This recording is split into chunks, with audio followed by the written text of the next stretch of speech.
என்ன தான் நடக்குது இங்கே? ஜனநாயகன் படத்தை வச்சு ஃபுட்பால் மேட்ச் விளாட்றாங்களா எல்லாரும்? சப்ஸ்கிரைப் பண்ணிவிட்டு உள்ளே வாங்க. இது எப்படி இருக்குது தெரியுமா? கோல் அடிக்க தெரியாதவன் நீ அடின்னு பாஸ் பண்ண மாதிரி இருக்குது. எனக்கு தெரிஞ்சு நான் ஒன்று சொல்கிறேன், ஒரு வேளை முந்தா நாள் நடந்த மீட்டிங்காக கூட இருக்கலாம்.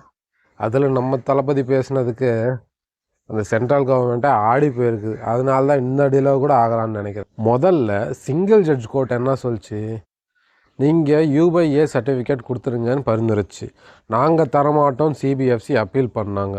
அப்பீல் பண்ணி 2 ஜட்ஜ் இருக்கிற ஹைட் கோர்ட்டுக்கு போச்சு.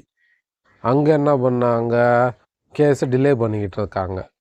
சரி டிலே பண்ணுறாங்களேன்ட்டு சுப்ரீம் கோர்ட்டுக்கிட்ட போனால் சுப்ரீம் கோர்ட் நாங்கள் பார்க்க மாட்டோம், ஹை கோர்ட்டை பார்த்துக்கோங்கன்னு ஹை கோர்ட்டுக்கு விட்டுச்சு. இன்றைக்கி என்னடான்னு பார்த்தா ஹை கோர்ட்டு நாங்கள் பார்க்க மாட்டோம், அப்புறம் சிங்கிள் ஜட்ஜுக்கே போகட்டும்னு தள்ளி விட்டுருக்குது. என்ன தான் நடக்குது இங்கே?